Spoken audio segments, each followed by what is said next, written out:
Queria compartilhar algo que o Senhor tem falado no meu coração durante essa semana. E quem esteve aqui semana passada, lembra que a gente falou acerca de alguns pontos, alguns princípios que a gente deveria se atentar para entender se algo era da vontade de Deus ou se era simplesmente a permissão de Deus. Não é verdade? Amém, gente? E algumas coisas assim, vou fazer um breve resumo, né? Que eu pude compartilhar com os irmãos assim que o Senhor falou no meu coração durante a semana passada, que para a gente entender se algo poderia ser a vontade de Deus, que nós precisávamos, em primeiro lugar, orar ao Senhor. Amém? Orar ao Senhor e perguntar a Ele. E também se basear se aquilo que muitas das vezes nós queríamos ou temos o desejo de fazer era algo que foi ensinado ou praticado por Jesus. Esse é um segundo tópico. Porque a palavra fala que Jesus ele só fazia aquilo que via o Pai fazer, né? João capítulo 8, versículo 28, 29. E a gente colocou também algumas situações, segundo a palavra nos ensina, que algumas situações que deram errado. Por quê? Porque Deus, expressando a sua vontade, pessoas agiram de acordo com aquilo que elas julgavam que seria o certo a fazer. E aí, no final, viam consequências, né? Só que muitas das vezes, a gente, eu não sei você, mas já ouvimos aquela expressão, se tudo acontece é porque é a vontade de Deus. Não, mas nem sempre é assim. Porque tem coisas que são vontade explícita, especificada, fácil de compreender. Tem coisas que são por aquilo que a gente faz, sem consultar o Senhor, e isso é possível por causa do livre-arbítrio que Ele nos deu, né? A gente até mencionou semana passada, não vou me lembrar a referência aqui, mas nós falamos o exemplo de Saul, que Deus mandou ele fazer algo específico, ele fez segundo a vontade dele, e acabou que depois ele foi tirado do trono, né? E mesmo a vontade tendo ali sido explicada de uma maneira bem fácil, ele ainda fez aquilo que, segundo a mente dele, ia agradar ao Senhor. Amém? Né? E aí essas situações aí é o que aconteceu no caso dele também. Ele achou que Deus estava aprovando aquilo que ele iria fazer, segundo a vontade dele mesmo, sendo que Deus ordenou que ele fizesse algo completamente ao contrário. Também a gente mencionou que tudo aquilo que geralmente vai exigir de nós um esforço, um sacrifício, além de beneficiar o outro e exaltar primeiramente o nome de Deus, tem uma chance de quase 99% de ser a vontade de Deus para nossas vidas. Porque a vontade de Deus, aquilo que Ele quer fazer em nós, é sempre para beneficiar o próximo e exaltar o nome dEle. Eu sei que aí você pode estar se perguntando, mas por que 99% e não 100%? Né? Aí eu lembro até que eu compartilhei com os irmãos a experiência que eu tive no culto de Ramamatos, quando eu orei pedindo uma resposta para Deus. Eu acabei de levantar, o pastor Wilson, né? Já falou. Eu falei, nossa, então isso aí eu sei que esse é o 100%, entendeu? Ainda mais quando Deus usa uma pessoa que não sabe da situação e vem para te responder algo em específico no momento. É uma vontade inquestionável, né? E não tem como você duvidar. Não é verdade? Não é diferente quando vem uma pessoa, Deus usa e fala algo bem específico para a sua vida? Eu creio que essa é uma maneira de demonstrar que não fica dúvida no nosso coração. Amém? E por mais que eu e você, nós não venhamos compreender o processo, nós temos que entender e ter a certeza no nosso coração que os planos, ou seja, a vontade do Senhor para minha, para a sua, para nossas vidas, ela é sempre o melhor. É o que Jeremias capítulo 29, versículo 11 diz, tá? E o que vai fazer com que eu e você possamos viver os planos ou os propósitos vai ser a nossa obediência e fidelidade àquele que nos amou e também nos chamou. Amém? Vocês estão meio desanimados, hein, gente? Vou perguntar de novo. Amém? Amém. Aleluia, glória a Deus. Minha voz está um pouco rouca, mas eu acho que dá para... Acho que está dando para os irmãos conseguir compreender. Amém? E durante esses tempos, conversando com a minha esposa, a gente tem falado muito acerca ali Mateus capítulo 5, 6 e 7. Aquilo ali para nós é meio que se fosse um espelho e um parâmetro para a gente analisar de que maneira nós estamos vivendo o nosso cristianismo. Mateus capítulo 5, se vocês puderem abrir a sua Bíblia aí, nós vamos ler alguns versículos e eu vou tentar dar ênfase em algumas coisas que talvez a gente não tenha tido essa percepção até o dia de hoje. Mateus capítulo 5, a partir do versículo 1.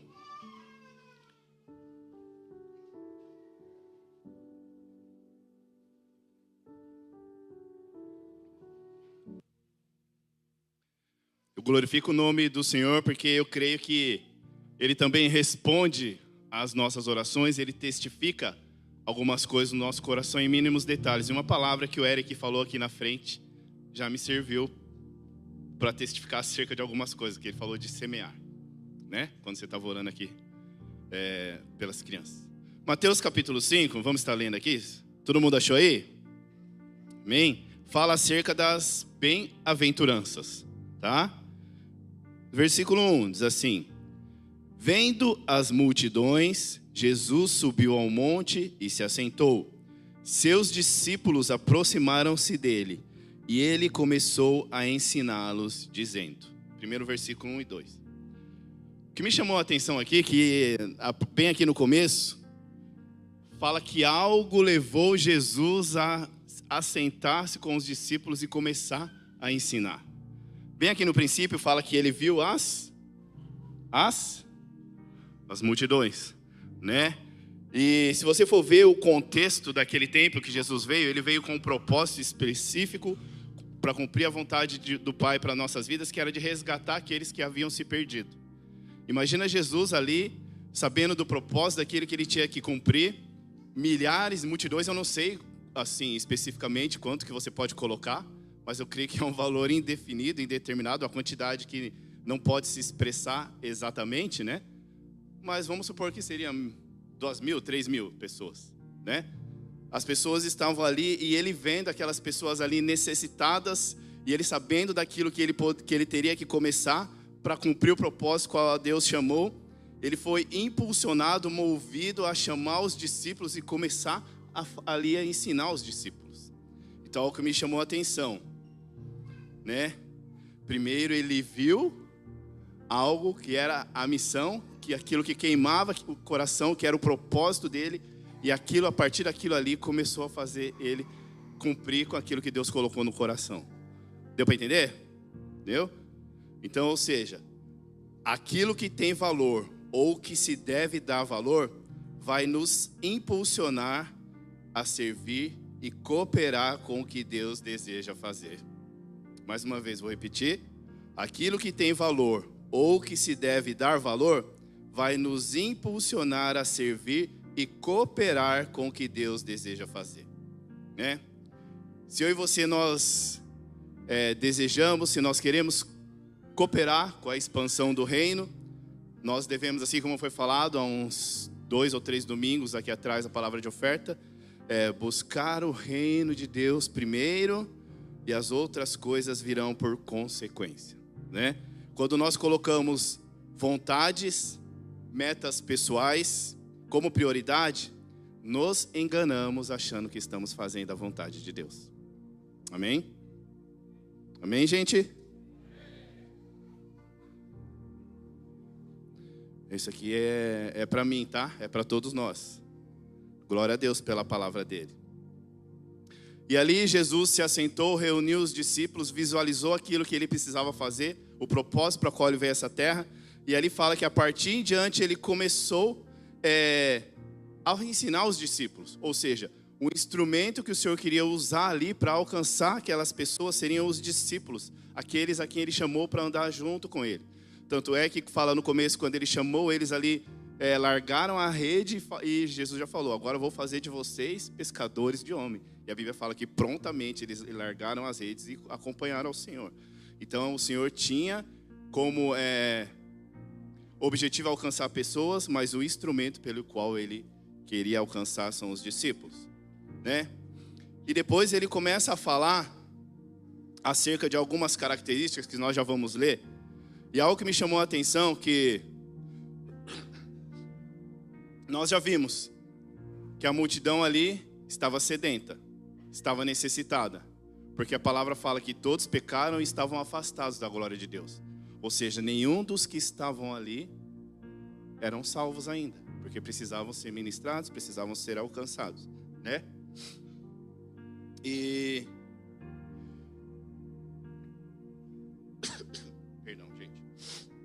O nariz está meio, né? E algo que me chamou a atenção assim, que nós também somos discípulos. Sim ou não? Deus também ele quer contar, né, comigo e com você, para que venhamos alcançar aqueles que ainda não o conhecem, né? Essas lições, esses ensinamentos, por mais que tenham sido ensinados há cerca de 2000 anos atrás, eles são atuais e servem para o dia de hoje, né? Tanto que, assim como eu falei no começo, ela serve como para nos mostrar o parâmetro e como nós estamos, né? Que maneira nós temos vivido, já que nós dizemos que somos cristãos, né? Ou seja, o significado de cristãos nada mais é que pequenos cristos, pessoas que têm que representar e ser parecidos igual a Cristo. E ali, a partir do versículo 3, a gente vai ler agora, vamos ler a partir do versículo 3, ele começa a falar as bem-aventuranças, a partir do versículo 3. Diz assim, ó: bem-aventurados os pobres de espírito, pois deles é o reino dos céus. Bem-aventurados os que choram, pois serão consolados. Bem-aventurados os humildes, pois eles receberão a terra por herança. Bem-aventurados os que têm fome e sede de justiça, pois serão satisfeitos. Bem-aventurados os misericordiosos, pois obterão misericórdia. Bem-aventurados os puros de coração, pois verão a Deus. Bem-aventurados os pacificadores, pois serão chamados filhos de Deus. Bem-aventurados os perseguidos por causa da justiça, pois deles é o reino dos céus. Bem-aventurados serão vocês quando por minha causa os insultarem, os perseguirem e levantarem todo tipo de calúnia contra vocês. Alegrem-se e regozijem-se, porque grande é sua recompensa nos céus. Pois da mesma forma perseguiram os profetas que viveram antes de vocês. Até aqui. E é interessante aqui que Jesus ele começa a ensinar e ele começa a colocar, falar sobre algumas situações, qualidades e atributos que uma pessoa precisava ter. Não é verdade? Se você for ler aqui, dá para a gente entender que era isso que ele queria passar para eles. E mostra que tais pessoas que têm esses atributos, para serem reconhecidos esses atributos, as pessoas precisam demonstrar isso com suas atitudes. E que as pessoas que têm essas características, depois a gente vê que vão ter um benefício no final. Tá? No final vocês vão entender melhor o que eu quero explicar. Então ele coloca características como padrão, e depois ele mostra que pessoas que se enquadram e têm essas características terão um benefício no final. E todas essas características, elas precisam ser demonstradas assim como ele próprio demonstrou. Ou seja, como? Em benefício de outras pessoas. Né? Em benefício de outras pessoas. Porque a palavra fala que por se importar com a vida de outros, assim como está no versículo 4, eu queria que nós voltássemos aqui no versículo 4, tá? Que a gente acabou de ler, que diz assim, ó: bem-aventurados os que choram, pois serão consolados.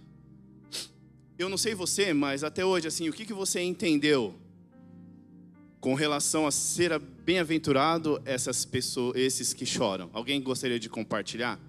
Em que sentido? O que você teria entendido até hoje? O pessoal está tudo com vergonha aí.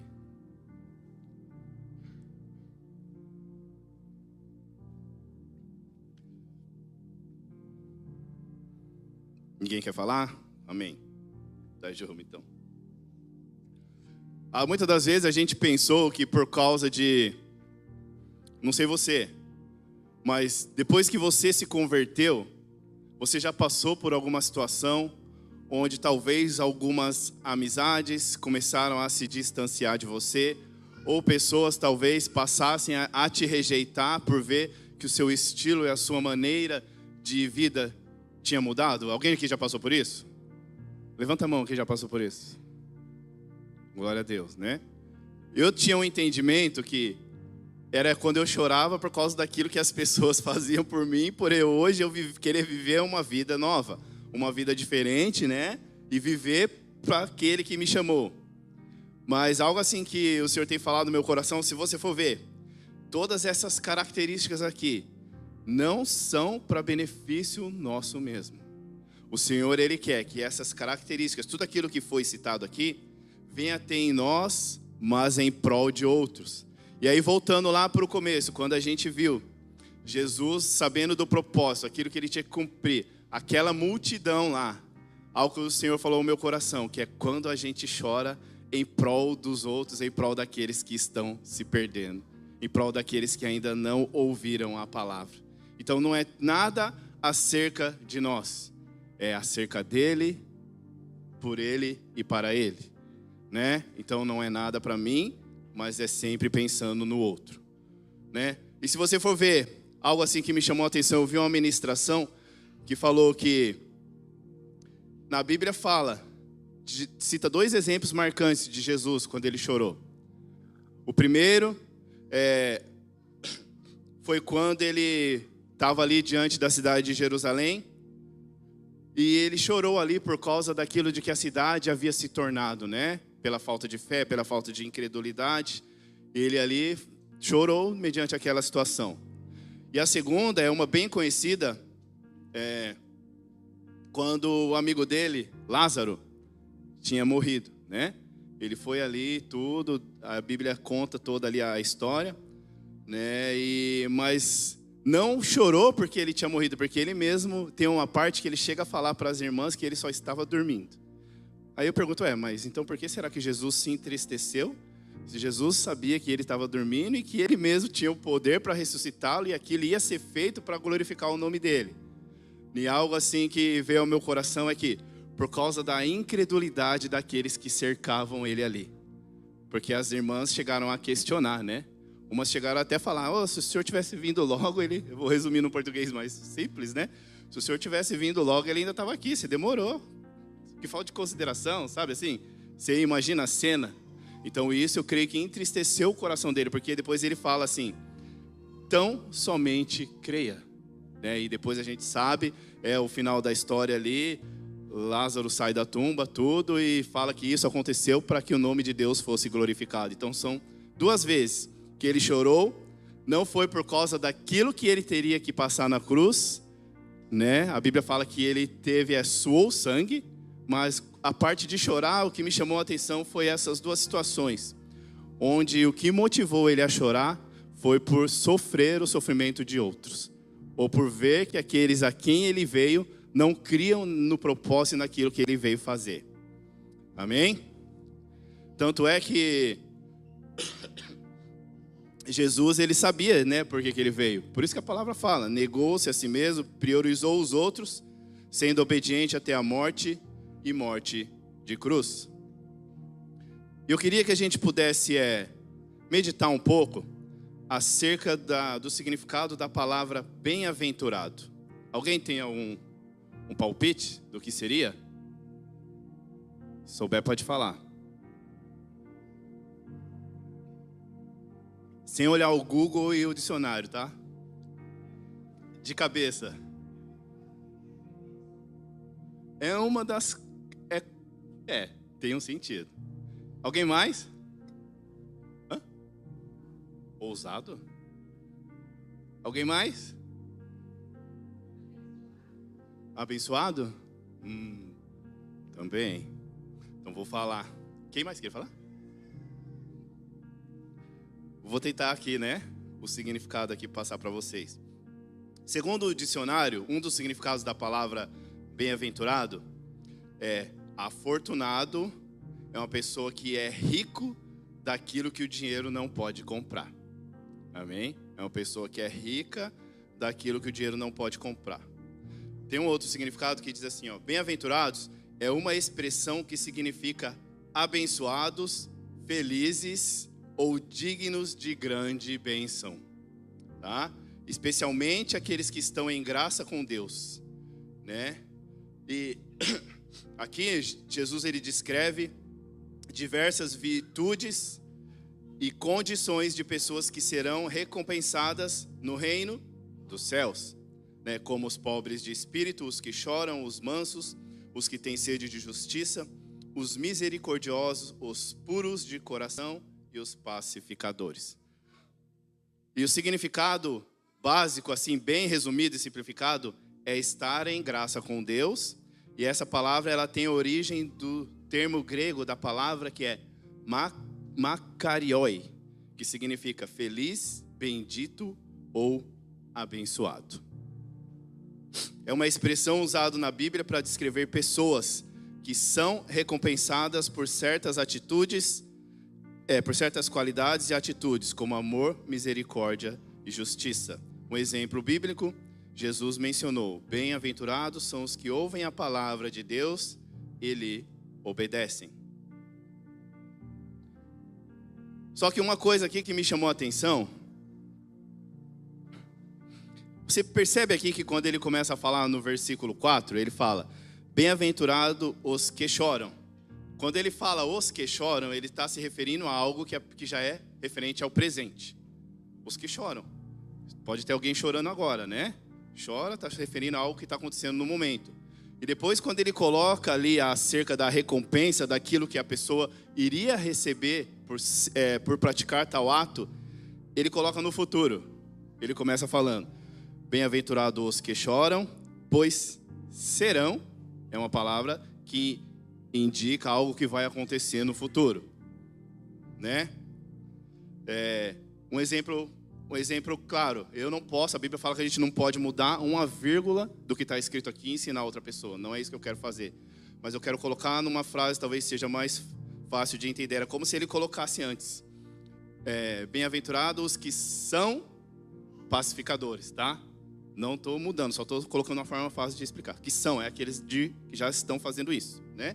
E aí depois ele coloca a recompensa. Um se refere ao presente, o outro se refere ao benefício que virá depois, né? Só que... E aí a palavra ela não determina, tá? Pode ser que sim, eu creio também que você ir fechando a porta no seu quarto, chorar ao Senhor, o consolo, o alívio, o refrigério, ele pode vir naquele mesmo momento.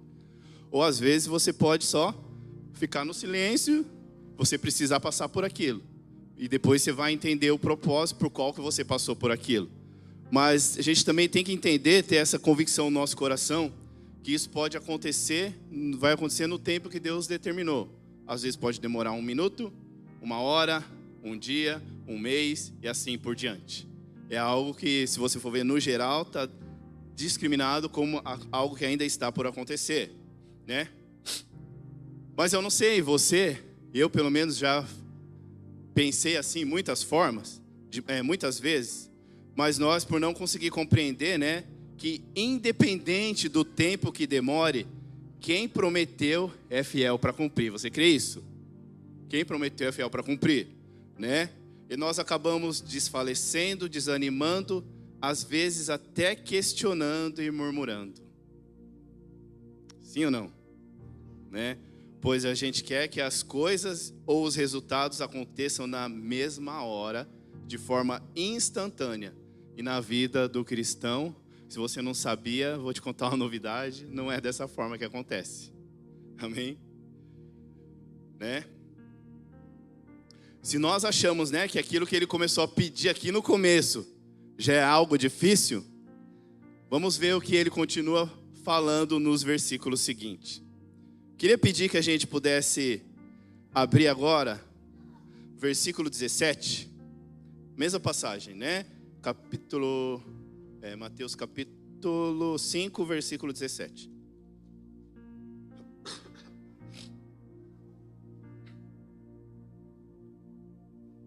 Todo mundo achou?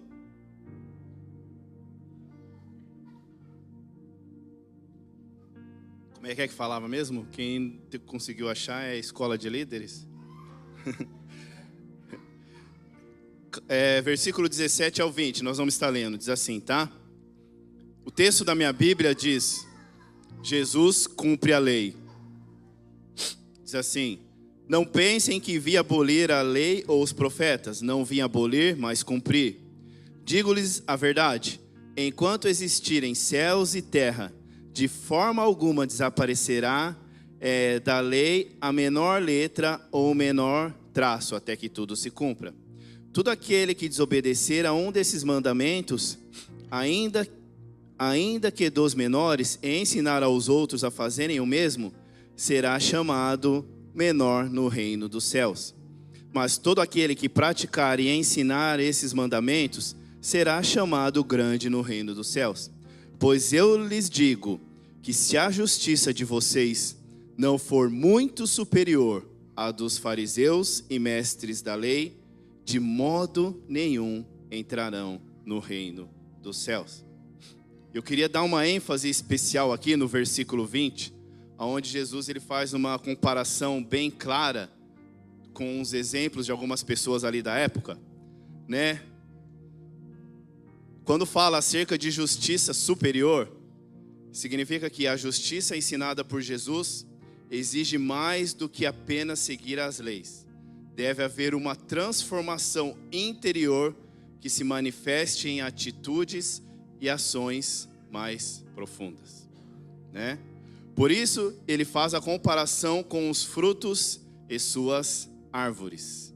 A gente pode abrir agora no capítulo 6, versículo 15, depois a gente volta para cá?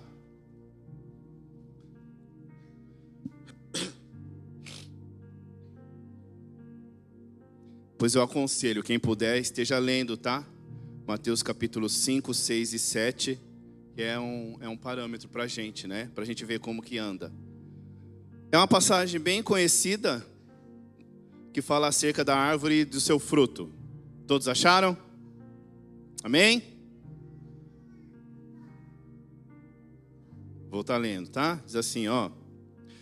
Cuidado com os falsos profetas.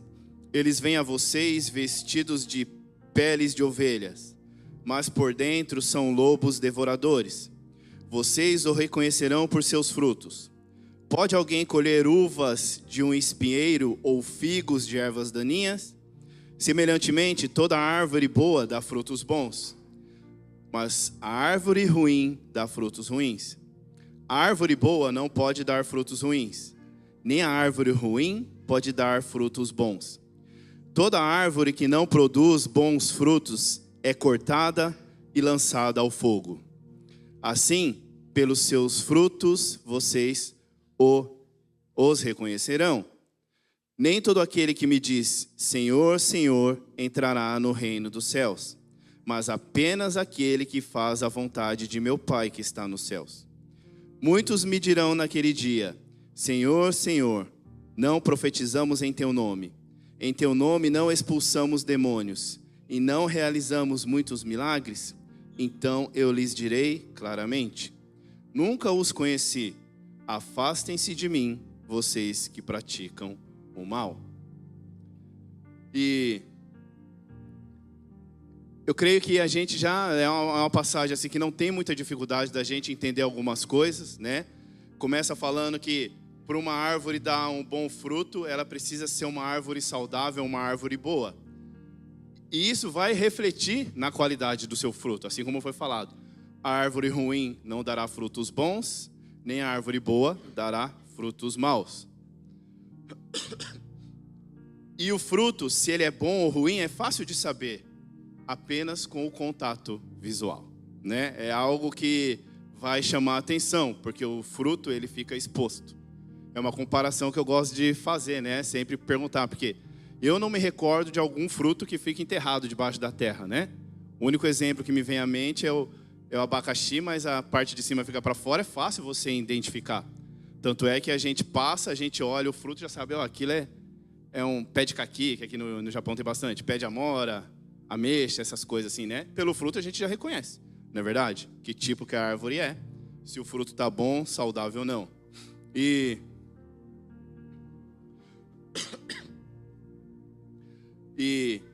Algo assim também, se a árvore é má, como que nós podemos esperar que dê frutos bons? Não tem como, é o que a palavra fala. Mas algo que o Senhor ministrou no meu coração, algo diferente essa semana, né? No caso dos frutos não serem bons, como podemos esperar que as sementes que geralmente estão no interior desses frutos sejam boas? E isso interferirá certamente naquilo que iremos colher, gerando consequência nas nossas vidas e na vida daqueles que precisam ser semeados por nós. Aí entra aquilo que o Eric falou aqui hoje de manhã, né? Os nossos filhos, as gerações seguintes, né? Árvores más, frutos maus, sementes provavelmente não vão ser aproveitadas. Amém? Amém, gente? Glória a Deus. Porque fala assim, né? Não erreis, Deus não se deixa escarnecer, pois tudo que o homem semear, isso também ceifará. Gálatas 6:7. E eu não sei você, até fiz essa pergunta lá em casa, né? Quando se pensa em semente, eu queria que alguém falasse assim de imediato, tá? Vamos participar, não precisa ficar tímido nem com vergonha, tá bom? Quando se fala em semente, me fala 3 palavras que vêm de imediato na sua cabeça. Hã? O quê? Grãos. Que mais? Hã? Plantar? Quem falou plantar? Hã? Que mais? Não. Pegar, colheita. Amém. Glória a Deus, estão participando, né? Aí eu meditando acerca disso, o Senhor falou algo no meu coração, né? Em mim, as primeiras coisas que veio na minha mente foi plantio, colheita e continuidade. Plantio, colheita e continuidade, né? Outro dia eu estava conversando, acho que é o Massal, não é? Você que tinha plantado melancia, umas coisas assim? Aí quando eu ia no campo, eu via aqueles pacotinhos de semente, né? Quando eu pegava aquilo, eu já ficava falando, nossa, queria plantar isso aqui para ter já uma uva, alguma coisa assim na minha casa, né? E é lógico que depois de plantado, eu queria colher uns frutos que desse para a gente, né? Ali, tá se servindo dos frutos. E se os frutos fossem bons, através daquelas sementes ali também, eu poderia dar continuidade. Ou seja, eu iria ter uma fonte inesgotável de uva, vamos supor assim, né? Então me veio plantio, colheita e continuidade. Quem compra, pensa em plantar. Quem planta, pensa em colher. E depois usufruir daquele fruto o quanto for possível. O quanto Deus permitir, né? Ou sou só eu que quando vê alguma semente assim já vai querer plantar logo para ver? Sou só eu que penso assim? Ah, tá. Pensei que era só eu, né? Deu para entender, gente? Então, eu creio que é algo mais profundo, além só daquilo dos frutos que nós devemos expressar, principalmente nós como pais. Mas se os frutos forem bons, se a árvore forem más, os frutos serão maus. E qual é a semente que a gente vai deixar? Né? É algo para a gente estar meditando acerca disso. Continuando aqui. Quando Jesus ele faz a comparação com os fariseus, né? Voltando lá para o que a gente viu antes, tá? Do capítulo 5. Fala que a justiça dos fariseus era vista como a de quem entendia, pois muito dali eles eram mestres da lei. Não é verdade? Os fariseus ali. Eles ensinavam a muitos dos seus grupos, mas não praticavam. Eles ensinavam, mas não praticavam. Por isso que também são até comparados como sepulcro caiado. Bonito por fora, mas cheio de imundícia por dentro. É aquela famosa frase: faço o que eu digo e não faço o que eu faço. Faço o que eu digo e não faço o que eu faço. Aí,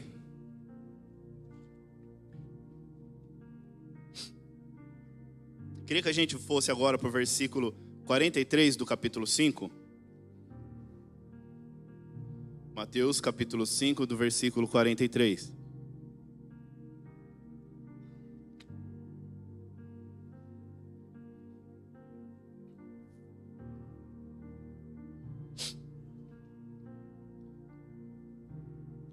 Se a gente achou que no começo, para ser bem-aventurado, já era algo complicado, agora fica mais, o cerco fecha mais um pouquinho. Mateus capítulo 5. Mas eu não estou falando isso para desanimar, amém? É para nos conscientizar, porque Ele deu a graça para a gente passar por tudo isso, né? Louvado seja o nome do Senhor por isso. Mateus capítulo 5, versículo 43 ao 48, fala acerca do amor aos inimigos. Diz assim, né? Vocês ouviram o que foi dito: ame o seu próximo e odeie o seu inimigo. Mas eu lhes digo: amem os seus inimigos e orem por aqueles que o perseguem, para que vocês venham a ser filhos de seu Pai que está nos céus. Porque Ele faz raiar o seu sol sobre os maus e bons, e derrama chuva sobre justos e injustos. Se vocês amarem aqueles que os amam, que recompensa vocês receberão? Até os publicanos fazem isso. E se saudarem apenas os seus irmãos, o que estarão fazendo demais? Até os pagãos, tem algumas versões que está os gentios, né? Fazem isso. Portanto, sejam perfeitos como perfeito é o Pai Celestial de vocês. Você vê aqui que Jesus ele começa a instruir algo que é bem desafiador e vai bem contra aquilo que a nossa carne desejaria ou se sentiria confortável em fazer. Ele começa instruindo a amar os inimigos e orar por aqueles que nos perseguem, em vez de apenas amar os amigos. Jesus ele contrasta, né, essa nova lei com o ensinamento anterior, que era de amar o próximo e odiar o inimigo. Ele vem para mudar aquilo que era falado antigamente, argumentando que ser perfeito como Deus, que envia o sol sobre bons e maus, é o caminho. E essa passagem ela conclui, né, nos mostrando que somente amar a quem te ama não é algo especial, já que os cobradores de impostos e os cobradores de impostos, que naquela época eram considerados uma das piores espécies de pessoas, né? Se você for ver ali como eles viam aquelas pessoas naquela época, já que até os cobradores de impostos e os gentios, aqueles que eram afastados, que não eram o povo ali, né, de Israel, o povo ali escolhido pelo Senhor, faziam isso. Você vê a comparação que ele faz? Atitudes de pessoas que eram considerados da pior espécie que viviam naquela época. Tem algo aqui que nós precisamos identificar, né, alguns pontos-chave que nós precisamos nos atentar. Não estou falando que é fácil, não estou falando que às vezes dá vontade de você resolver tudo de uma outra forma, segundo aquilo que você acha que é o correto, mas eu creio que é algo que o Senhor vai cobrar de nós, porque é algo que está sendo falado, é algo que nós já sabemos, é algo que tem sido ministrado. O que vai caber a mim e a você é buscar nele a capacitação para fazer isso que ele falou. Teve algo que o Maurício falou ontem aqui que ficou bem marcante, né? Que ele falou, como é que é? Se Jesus mandou, faz, né? Uma coisa assim que ele falou, né? Façam tudo o que Jesus falar. Então, assim, a obediência é o final, é a chave para conseguir passar por todas essas coisas. Ponto-chave, o primeiro é que nós devemos amar os nossos inimigos. Jesus instrui a amar aqueles que odeiam ou perseguem e orar por eles. O contraste com o ensino antigo que a gente acabou de falar, e a gente viu o exemplo também que o próprio Deus, ele é justo tanto com os bons e os maus e faz que o sol brilhe sobre os justos e os injustos. E que não é algo especial amar apenas aqueles que te amam. Isso não é uma recompensa especial, pois até mesmo os gentios e cobradores de impostos fazem isso. Conclusão: ser perfeito como o Pai que está no céu é perfeito. É o chamado para os seguidores de Jesus, para mim e para você. E isso só é possível se obedecer os mandamentos do Senhor e nos sujeitarmos à sua vontade. Façam tudo que Jesus lhe ordenar. Peguei para mim essa frase. E essa semana eu vi uma frase que me chamou a atenção. É algo assim muito forte, né? Diz assim: uma certa pessoa, ela fez um post e escreveu uma frase assim: crer em Jesus e não obedecê-lo foi exatamente o que Satanás fez. Crer em Jesus e não obedecê-lo foi exatamente o que Satanás fez, né? Eu queria que a gente pudesse estar orando um pouco acerca disso. Amém? Vocês recebem essa palavra? Amém?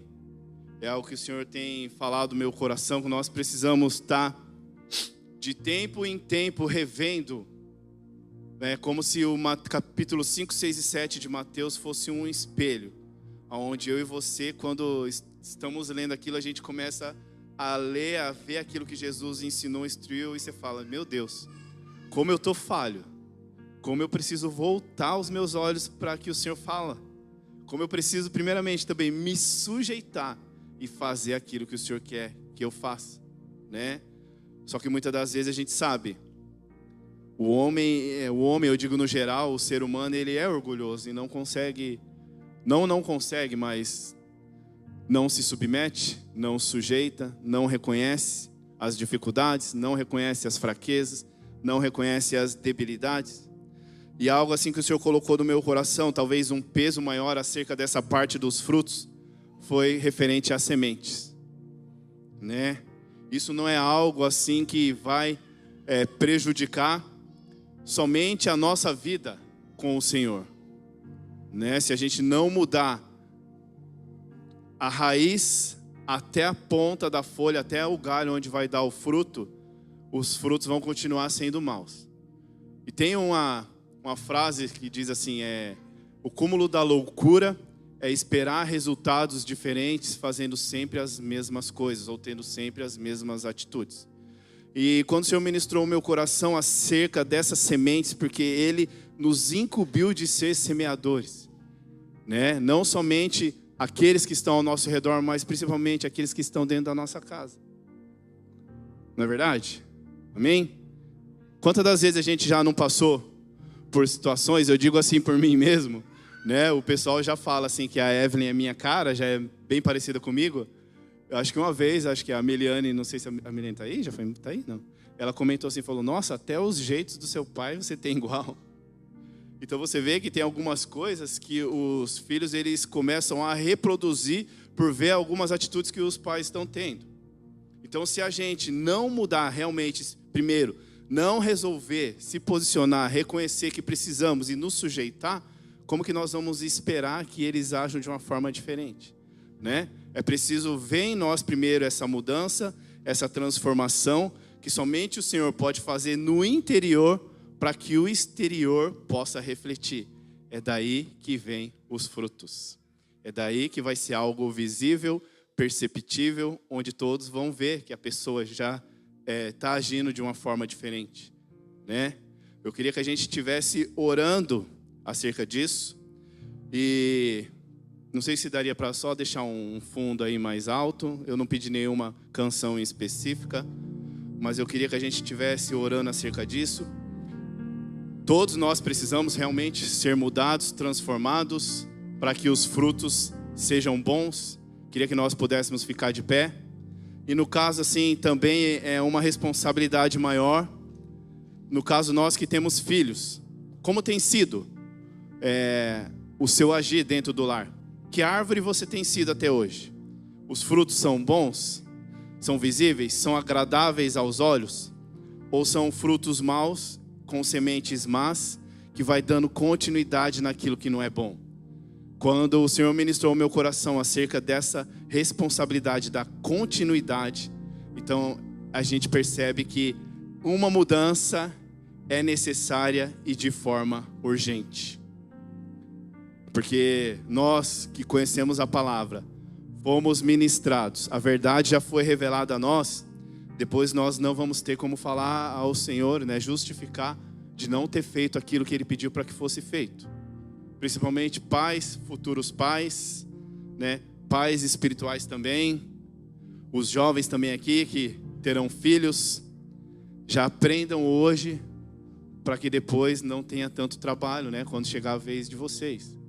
Então, se você que sente que essa palavra é para você, que você deseja, tem reconhecido, primeiramente é preciso reconhecer que não tem sido uma árvore que dê bons frutos, que tem dado bons frutos, que você reconhece a necessidade e a urgência da mudança, queria que pudesse vir aqui, para a gente vai orar todos juntos, né?